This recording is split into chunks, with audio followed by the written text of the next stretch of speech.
Sandro? Okay, and good afternoon, everyone, and welcome. I'm pleased to have the chance to introduce to you today Amruta Nori-Sarma. She is an assistant professor in the Environmental Health Department at Boston University, the School of Public Health. Amruta obtained her PhD from Yale University and a Master of Public Health from Columbia. She studies the relationship between environmental exposures associated with climate change and health outcomes in vulnerable communities. Her previous work has examined the impact of heat waves and air pollution on health in vulnerable communities in India, South Korea, and the United States. Her research aims to understand the impacts of interrelated extreme weather events on mental health across the US, utilizing large claims datasets. She is also interested in evaluating the success of policies put in place to reduce the health impacts of climate change. Her recent work has appeared in prestigious journals such as JAMA Psychiatry and the British Medical Journal. For everyone, you will be muted until the end of the presentation, and then I will facilitate your questions. Amruta, it's a pleasure to have you with us today, and we all look forward to an exciting InCHIP lecture.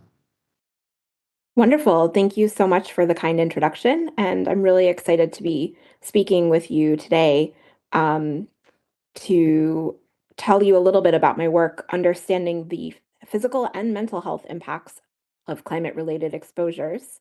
And so I'm just going to dive right in, and I hope that you will enjoy the presentation of some of the recent research that Sandro mentioned during the introduction, and then also I'm really looking forward to answering your questions at the end of my seminar today.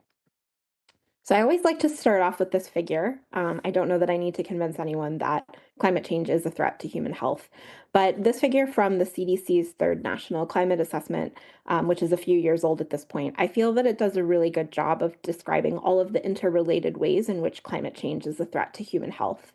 So in the innermost circle in this figure shows the direct impacts of extreme climate exposures, including things like rising temperature, more extreme weather events, rising sea levels, etc. And then in the middle circle of this figure, we see some of the environmental exposures that are associated with these direct climate change impacts. So things like increases in severe weather events, extreme heat, environmental degradation, and changes in vector ecology. And then in the outermost layer of this figure, we see some of the different chronic and acute health impacts of extreme climate exposures. So things like asthma, injuries, mental health, and of course, mortality. So roughly speaking, my research agenda focuses on the upper portion of this figure. I'm really interested in all of the ways in which extreme weather, including severe heat, but also other types of climate-related exposures, might be impacting a host of different chronic health outcomes. And for my talk today, I'm going to focus on the relationship between extreme heat and a variety of different health endpoints across the US. So as a brief background before jumping into the research itself, 7 of the warmest years on record for the contiguous 48 states of the US have occurred since 2014, with 2016 as the warmest year on record and 2020 now ranked as the second warmest year in the available 141 years of temperature. And I'm sure that many of you have seen a lot of the news from this past summer. I would believe that once 2022 average temperatures are taken into consideration, it will appear somewhere in this list of the hottest years on record. We've seen reports of extreme heat waves across the US, but also starting as early as the summertime in the Southern Hemisphere with extreme heat across South America and across Australia as well. And we know that climate change is going to lead to more extreme weather events as the globe continues to warm, including heat waves, but also, for example, storms, wildfires, droughts, and the list goes on. So as climate change leads to more days with extreme summertime temperatures, the burden of disease associated with heat is expected to increase. And so I'm going to flip around my talk a little bit today to share with you first some of the things that we've been looking at with temperature and mental health in the US, because I find that a lot of people start talks about physical health impacts of extreme heat. And the fact of the matter is that the impact of extreme heat on physical health outcomes has been fairly well documented at this stage. However, the impacts of elevated temperatures on specific mental health outcomes remains relatively poorly understood. So in one of the studies that my team has been working on, we wanted to quantify the association between ambient heat and mental health-related emergency department visits in the contiguous US among adults, both overall and for specific mental health endpoints. We also focus on these effects in potentially sensitive subgroups. So we're able to look at things like age, gender, and region across the US. So I'm going to dive into each of these in a little bit more detail. And this paper, as was mentioned earlier, has been published at the beginning of this year in JAMA Psychiatry, and I'm happy to share the paper with anyone who might be interested. But I wanted to describe a little bit more about what we did for this paper and what we found. So we used exposure data on a continuous scale of county-specific daily maximum ambient temperature, which was estimated from the PRISM model, which is a spatiotemporal model of temperature that's been externally validated. And for the purpose of our health component, we also looked at the comparison of extreme heat days to the optimal days or the days of lowest temperature across summertime periods. And we defined extreme heat as the 95th percentile of county-specific warm season temperatures. But there's a little bit of discussion in the literature about what is exactly the right definition for what constitutes extreme heat. So we looked across a couple of different metrics for extreme heat in this work.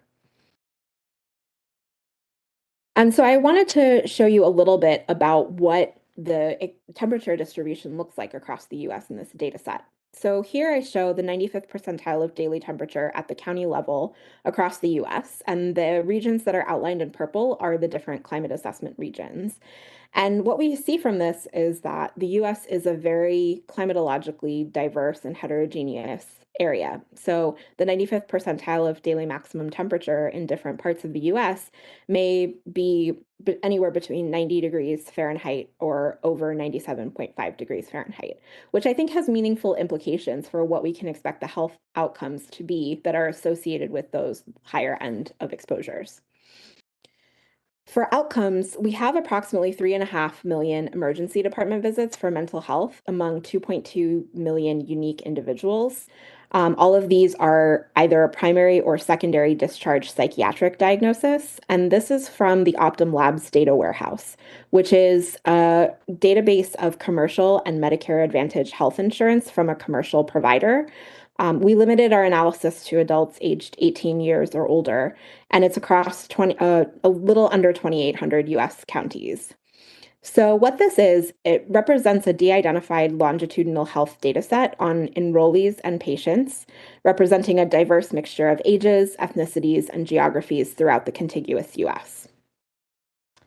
So this is what the emergency department data looks like across the US, the number of ED visits. The areas that are in darker blue represent counties that have larger numbers of mental health related emergency department visits. I just want to emphasize that this doesn't necessarily mean that people in the Northeast are visiting the emergency department at a higher frequency. It could be that there are more enrollees within the commercial health insurance provider who are in the Northeastern US. So it's important to know that this is not population weighted. So for outcomes data, for the mental health outcomes that were of interest, we identified emergency department visits using the Agency for Healthcare Research and Quality's clinical classification software scheme. So the CCS scheme classifies ED visits into clinically meaningful but also mutually exclusive disease groups and clusters diagnoses from a whole list of ICD-9 and ICD-10 codes into a manageable number of categories.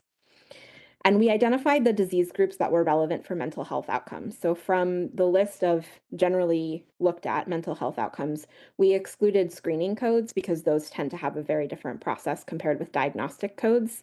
We also further excluded emergency department visits for impulse control disorders, which are typically included as a mental health endpoint of interest, but are very uncommon in emergency room data sets. So here I show the average number of daily emergency department visits for mental health overall, as well as for specific causes across these counties in the US. And important to keep in mind that we're limiting our analysis to the summertime periods from May to September, and the years are 2010 to 2019 in this data set. So this starts with substance use disorders being the most frequent presentation in emergency departments across the country in this data set, and goes all the way down through adult personality and behavior disorders, which are relatively infrequent in the data set. For this study, we applied a case crossover study design with a distributed lag nonlinear model. And as I mentioned, we limited to the warm seasons from 2010 to 2019. And there are a couple of major benefits from the case crossover study design that I want to mention. So in this time stratified method that we used, each participant serves as their own control. So the inference is based on the comparison of exposures over time within the same individual. Our time stratified approach also allowed us to select control periods from within the same year, month, and day of week as the case day, which minimizes potential for confounding by seasonal and long-term time trends, as well as by day of the week. So our model, we additionally adjusted for relative humidity, which appears to be an important covariate in temperature health models. We also adjusted for federal holidays when there can be fluctuations in the number of visits to the emergency room. And what we found was really interesting. So here I show on the left the cumulative exposure response curve for all mental health outcomes that were included in our dataset. And on the right, I show the lagged effect. So looking at same day of temperature and subsequent days of temperature impacts on emergency department visits.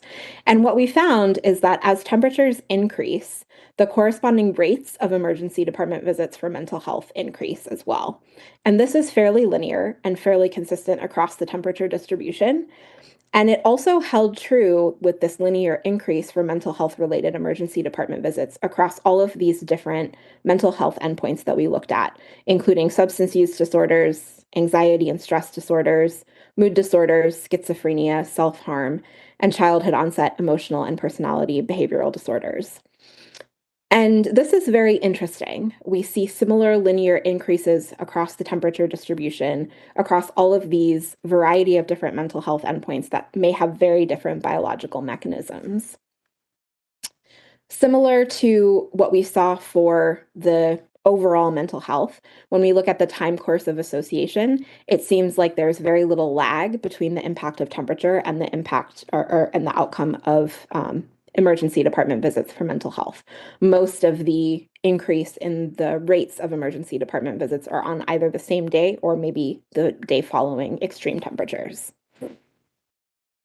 So, as I mentioned before, we looked at the 95th percentile of local warm season maximum daily temperature compared with what we're calling the optimal temperature. The optimal temperature we defined as the temperature at which the lowest number of emergency department visits were occurring throughout that summertime period. It generally worked out to be the first percentile of temperature. So this is comparing roughly the 5 to 6 warmest days in the summer versus the coolest days in the summer for each of these years. And what we find is that there's an 8% overall increase in the rate of emergency department visits for any mental health endpoint included in our study, comparing those 5 warmest days to the optimal temperature, the lowest temperature in the summer. One of the things that I'm not necessarily very convinced about in the existing literature is what is exactly an extreme heat event? Should we really be comparing the 95th percentile of temperature to an optimal temperature? Should we be looking at more moderate temperatures? Is there an impact on health outcomes of more moderate temperatures that still represent departures from the optimal temperature? So another thing that we looked at is if we look at the 80th percentile of temperature rather than the 95th percentile of temperature and compare it to this optimal temperature, what do we see? Do we still see persistent increases in rates of emergency department visits? And it turns out that we do. We do see higher rates of emergency department visits, even at a more moderate heat that is still considered to be at the high end of the temperature distribution.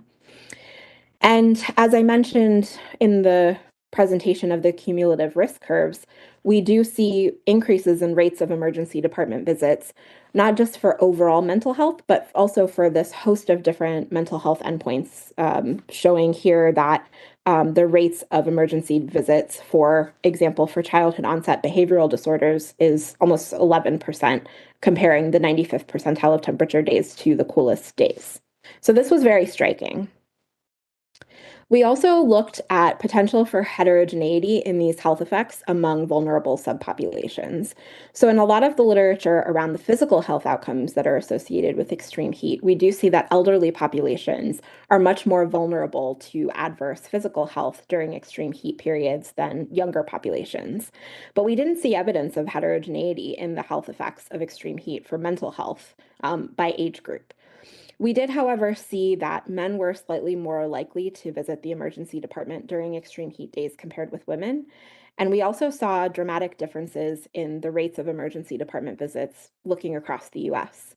But this relationship didn't seem to follow what I mentioned earlier, which is that there's a lot of heterogeneity in the climate in different regions of the US. So we see that the southern latitudes of the US have higher temperatures, but it seems that the southern latitudes of the US have relatively lower rates of emergency department visits during extreme heat periods compared with the northern latitudes of the US.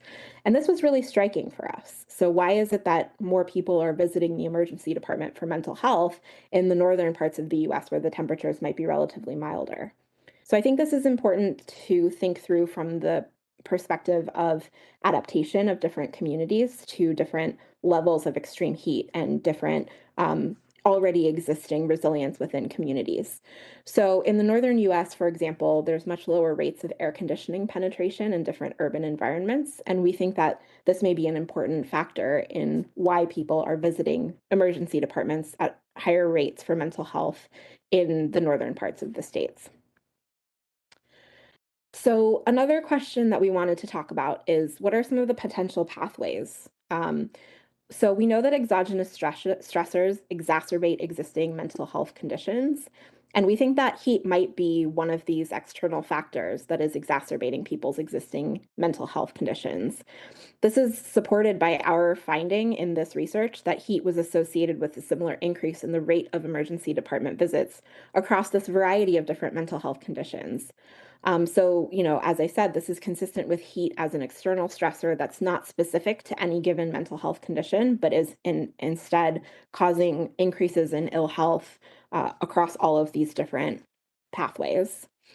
One of the things that might be an important factor is that we know that people who are experiencing heat waves, and especially people who don't have a lot of built-in capacity to adapt to extreme heat, such as air conditioning availability, experience periods of disrupted sleep during those high heat wave days, which may also lead to adverse mental health outcomes. And relatedly, we know that daytime discomfort or irritation due to elevated temperature might be a stressor that exacerbates people's pre-existing conditions as well. One of the things that a lot of people have talked with me about is the idea of eco-anxiety or climate anxiety. Could this also be contributing to people's mental health during extreme heat wave periods? So this concept of eco-anxiety or climate anxiety is the increase in hopelessness, maladaptive anxiety, and stress due to the anticipation of climate change and associated extreme events. And I think this is a really interesting area of research that is very new in this field and deserves a lot of further investigation. So there's been a lot of discussion about, particularly in young people who are at that age in adolescence and in early adulthood, who are experiencing maladaptive anxiety and stress because they know that climate change is becoming more and more severe, and how this might be impacting people's mental health. And one of the things that I want to highlight is that, things like the COVID pandemic and isolation that occurred during that period may also be exacerbating some of people's existing anxiety and stress, especially in conjunction with a lot of the extreme events that have been occurring in different summertime periods over the last couple of years. So the conclusions of our work were that days of extreme heat were in fact associated with higher rates of mental health related emergency department visits. We think that these results might be informative for clinicians who are providing mental health services during these periods of extreme heat. But we also think that this may aid clinicians to prepare for expected increases in health service needs when times of extreme heat are anticipated to occur. And this is an important area of future research that we are working on and that I'm happy to talk about in a little bit more detail later in my presentation. But there are some limitations to this work as well that I just want to highlight and mention.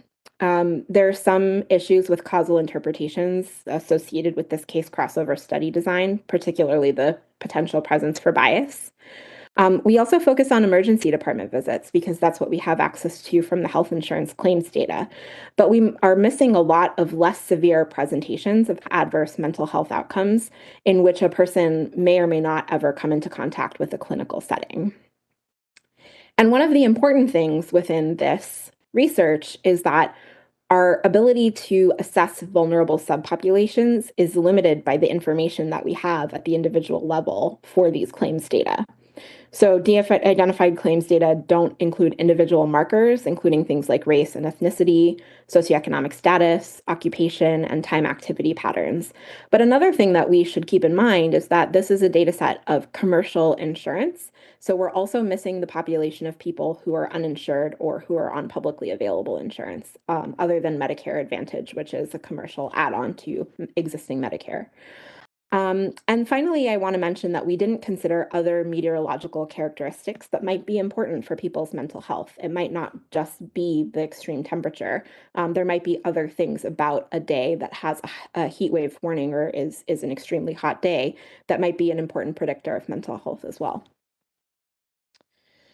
So similarly, we were able to use and leverage the Optum Labs data to look at temperature and physical health across the US. And so in this study, which was published in BMJ, led by a colleague of mine, Darren Sun, we looked at 22 million emergency department visits among adults for the same period and across 2,900 US counties. And this was for all causes as well as for several specific causes.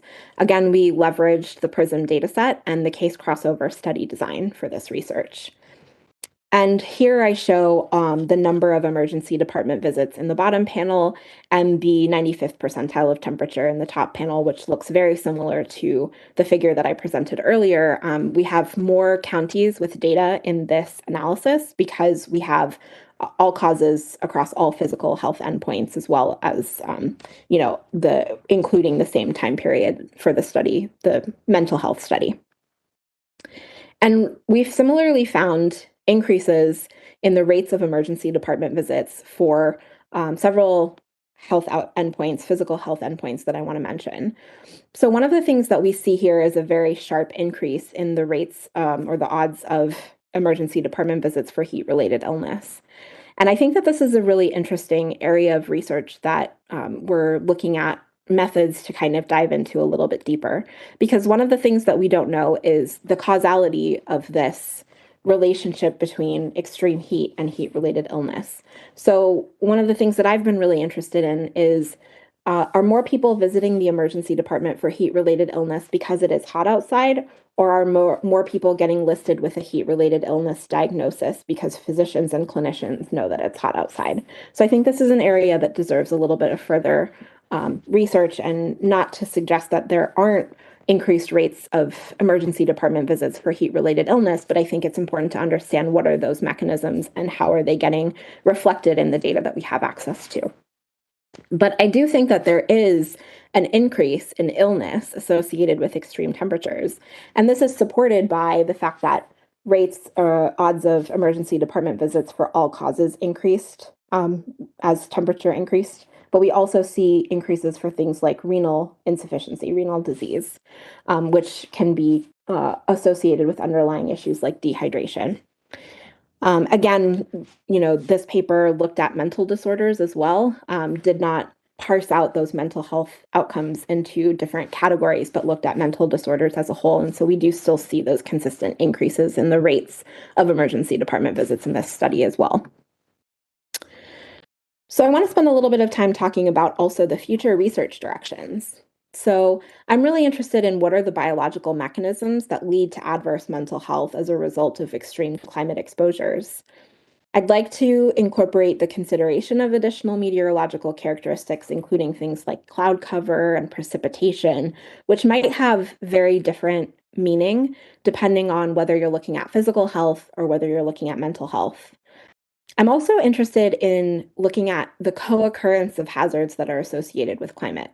So extreme weather events that may be co-occurring either in time or in space with heat waves. So extreme heat events can occur in isolation, but maybe they don't always occur in isolation. So one example of this is that I've pulled out the PRISM data that we've utilized for our study in August of 2017, showing the average of daily maximum temperature during the month of August. And that's shown in the figure on the left. And on the right, we have a map of the counties that were affected by Hurricane Harvey, which made landfall towards the end of August of 2017. And you can see the red outlines the path of the hurricane, and the green area indicates the distance of the centroids of those counties from the eye of the hurricane. And what we can see is that there are some communities, especially in Texas, in the southern US, that were simultaneously experiencing extreme heat exposure during that August period, and were also being impacted by the path of the hurricane. So my interest really is in understanding what is the potential for additive or multiplicative physical or mental health impacts associated with co-exposure to both extreme heat and this other climate-related extreme event. So delving further into climate hazards and related health endpoints is one of the areas of research that I'm very interested in. Oh, sorry. So I would like to look at utilizing qualitative and quantitative connections, relying on different types of research to understand the relationship between different types of extreme weather events in order to be able to characterize multi-hazard risks. I'm also really interested in whether we can use similar large healthcare claims datasets as the Optum Labs data warehouse that I've been talking about till now to highlight areas that are prone to both adverse health effects and also multiple climate exposures. And then finally, I'd like to look a little bit more into examining the effectiveness of the strategies that we have and that have been implemented to mitigate the impacts of extreme weather events. So one great example of this is right here in the city of Boston, where I'm based. We have a climate adaptation plan. It's the Climate Ready Boston plan. And this Climate Ready Boston plan has a lot of different components that are intended to make the city of Boston more resilient in the face of a variety of different climate-related extreme exposures.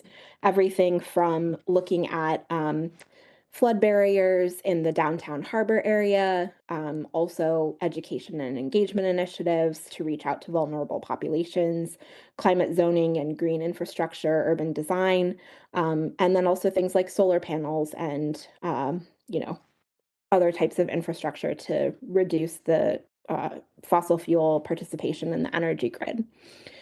And so one of the things that I've been working on, and this is the work of a talented student of mine that has just been accepted in Public Health Reports Journal, Quinn has been working on identifying the locations of cooling centers in 81 different cities across the US, and then also understanding the characteristics of populations that are living within walking distance to the nearest cooling center. So from publicly available data, we were able to geolocate cooling centers, which are a critical and essential component of heat adaptation plans across the US. And we were also able to look at the sociodemographic characteristics of communities that are living within walking distance of these cooling center facilities.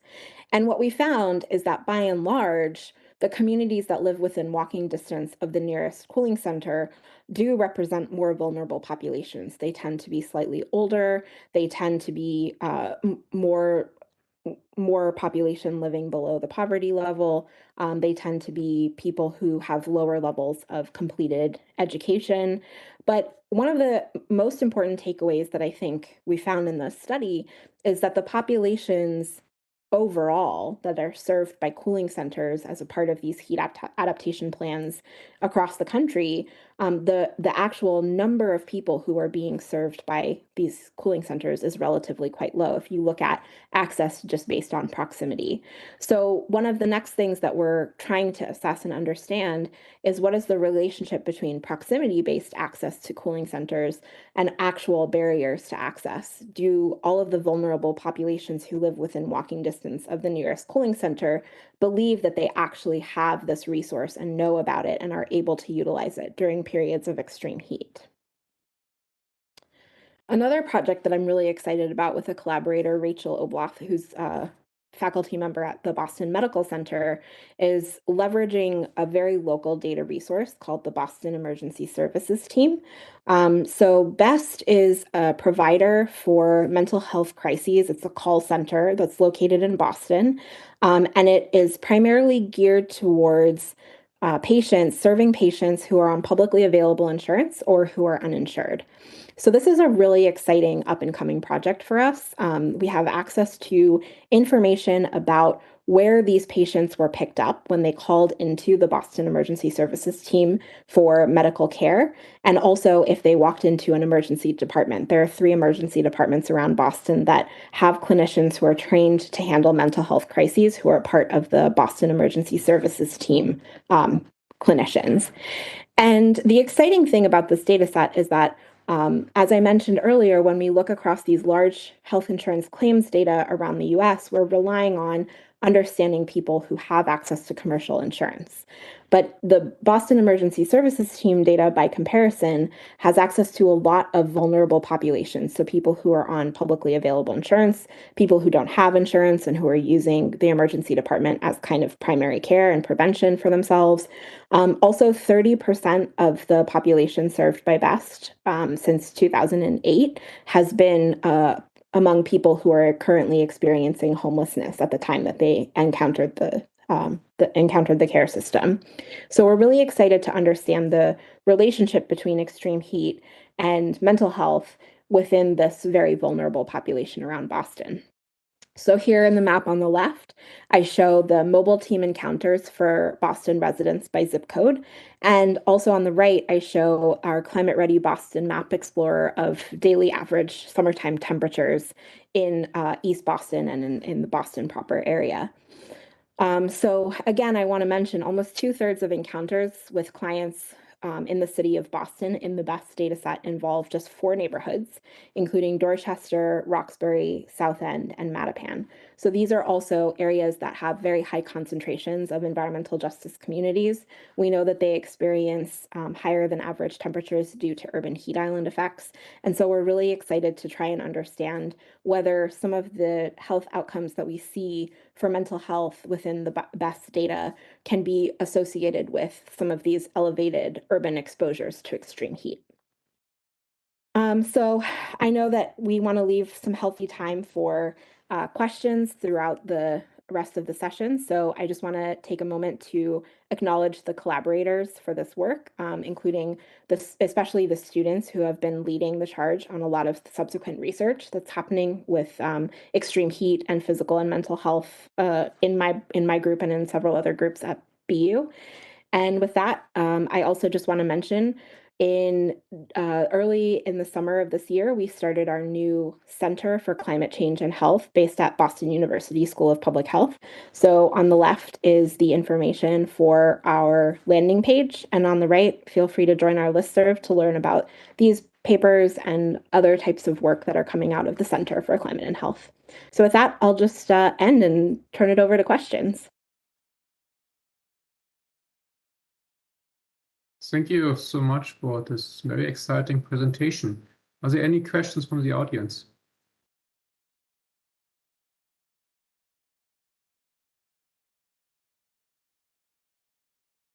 And attendees are now also able to unmute themselves and now. I would like to ask a question. My name is Emil Coman. I don't show up on the screen. I don't have a camera. This is pretty exciting research. It's amazing. I'm going to look up your papers, of course. I had a question about the effect on the respiratory disease. A slide that showed a number of outcomes, mental health ones. But for respiratory, it seemed to be the opposite effect, to decrease, actually. Do you have a sense of why that is the case? I am not entirely sure. I think that one of the hypotheses that I would have is that that's being driven by changes in seasonal allergens. I think there's some literature that has shown that different temperatures lead to differences in pollen counts. So I would hypothesize that it has something to do with that. But I think it is worth delving a little bit more deeply into some of the sub-causes, because we can't really tell that just from looking at respiratory outcomes overall. There's probably a lot of different health endpoints that are incorporated into that CCS code, including things like asthma, but also upper respiratory tract infections, I would imagine. So, potentially there's room for further investigation to look at specific causes. Thank you. Yeah, sure. Thank you for the question. Can you hear me? Yes. Hi. Great talk. I'm Jonas. I'm in psychology. I was wondering if you could just say a little bit more. You might have mentioned this, but I was kind of like in and out. When you're talking about like future directions, kind of like the biological mechanisms linking like extreme heat to mental health, I was sort of wondering, like, what are some of the biological measures that you would consider looking into that are going to be, plausible pathways, but also kind of like feasible data to get your hands on? Yeah, that's a great question. So I have a collaborator who is on the faculty at the University of Kentucky, and they've been thinking about this question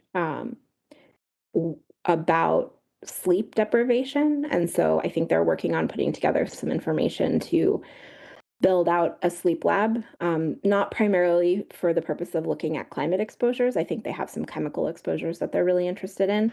But I would love to build on some of that research and utilize data on sleeping patterns. I think that's really important. One of the other areas of research that I didn't mention, but I think would be really exciting, is we look at extreme daily maximum temperatures, but there's been some compelling evidence that what's really important is the diurnal range in temperature. So by that, I mean the difference between the daily maximum and the daily minimum temperature.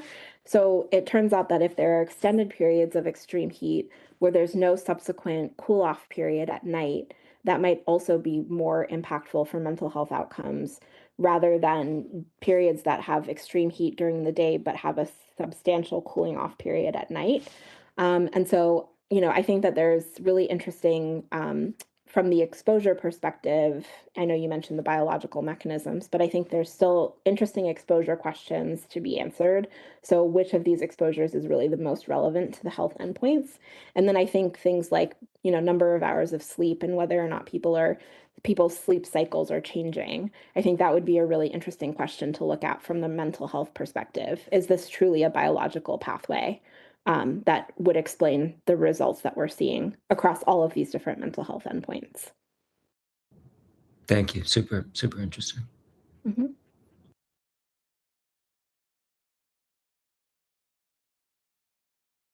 I think I see some questions coming in on the chat. I don't know, Sandra, would you be able to share what those questions are?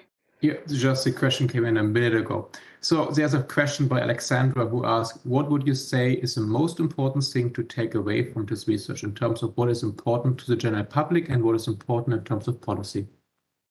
That's a great question. I think one of the things that we see time and time again is that, individual behaviors that are impacted during extreme heat can be really predictive of different types of health outcomes. So it's really important, to rely on and to leverage our communities in order to be able to cope with extreme heat events.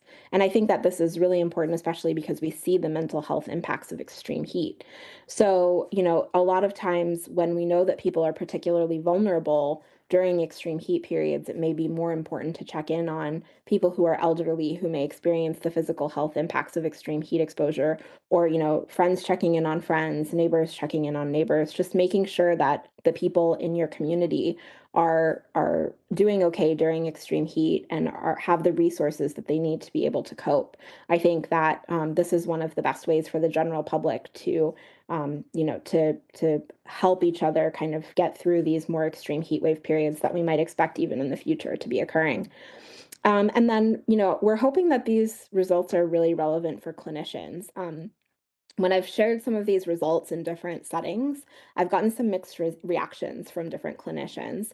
I have gotten some reactions from clinicians focused on mental health who say that they don't experience increases in emergency department visits for mental health during extreme heat periods, and all the way across the range from that end of the range to, oh yeah, of course, we know that there's going to be more people coming into our emergency rooms for mental health when heat is predicted.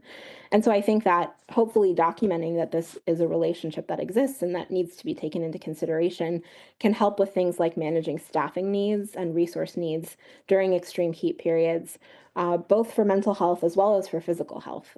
From the physical health perspective, one of the things that I think is important is that, we have a whole host of different heat-related illnesses that, are very treatable if you know that someone has been exposed to extreme heat. But a heat stroke presents in an emergency room. It might look very similar to a regular stroke, but the treatment is very different depending if somebody comes into the hospital for a heat stroke versus a regular stroke. And so having clinicians who are, kind of in on this whole discussion and conversation and having them being prepared for those extreme heat wave periods is also a really important part of preparing for climate impacts on health. Lawrence asks, how much of the effect is due to increases in stress hormones upon heat exposure? So which is the correlation with serum cortisol levels? That's a really interesting question. I'm not sure that we can answer that from this data set because we don't have any biological data that we've taken from these participants. We only have the health insurance claims data. But I think on a smaller scale, it would be possible to look at some of the changes in hormones. One of the things that I think is important, though, is that because we do see all of these different mental health endpoints that are associated with increasing heat, increasing temperatures, I'm not sure that hormonal changes is really the main is the main pathway through which this is occurring. So we see, for example, substance use disorders increasing during periods of extreme heat. So I don't know that, I'm not sure what the answer to that question is, but I think it would be interesting, especially to focus in on vulnerable populations, and potentially also from the perspective that I was mentioning, looking at climate-related eco-anxiety and eco-stress as well. Janet asks, first she said it's a great talk. Thank you so much, Amruta. And she asks, are the Optum data and other data you used freely accessible? Or is there any open access available? Or is this via an application process? What's Optum? Yeah, so Optum is the data provider for United Health Insurance beneficiaries, and it's unfortunately not publicly available data because it's a commercial insurance provider. They de-identify all of their patient-related information themselves in-house. So Optum does that process, and then they share with us aggregated data. That's also why some of the counties don't appear to have any health-related information because there's small cell suppression if there are any population counts less than 12 within the data set. So there is a process through which you get access to the data. We also don't host the data ourselves. Optum hosts the data and we access it through a virtual environment.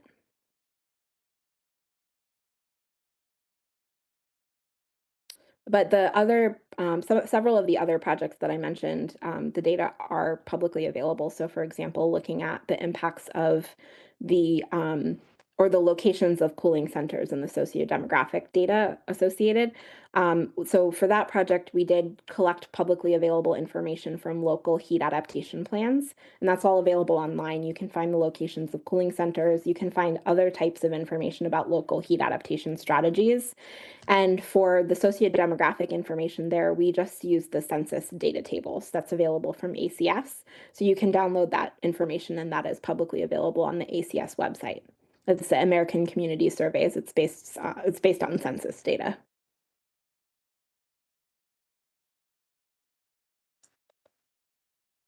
Thank you. Are there other questions from the audience? I would like to post one too. Sure.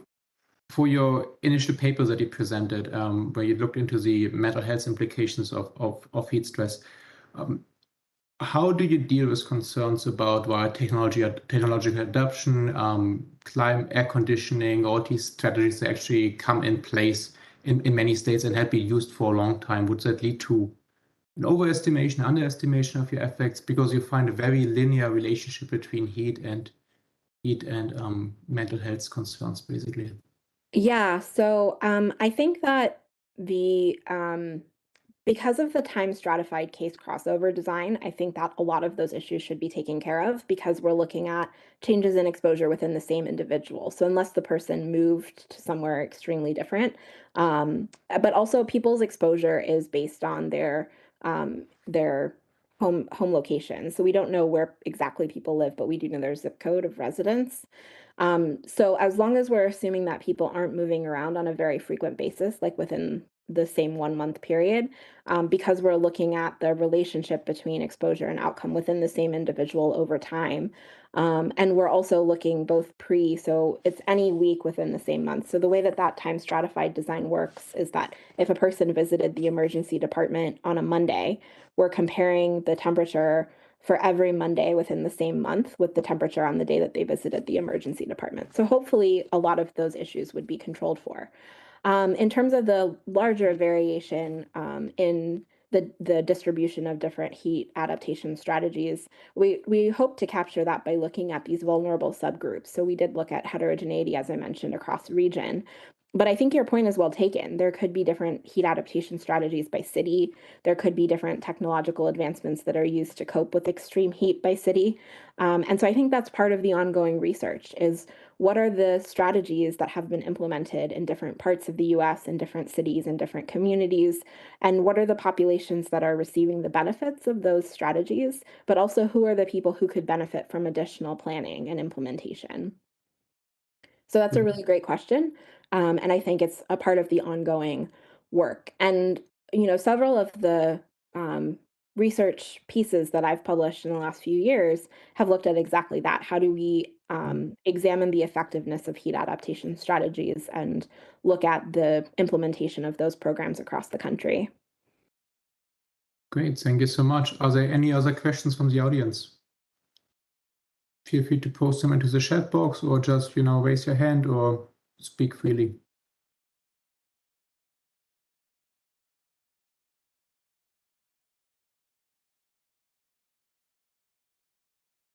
If there are no additional questions, I thank you all for coming today. It was a very insightful InCHIP lecture, and we are looking forward to the next lecture.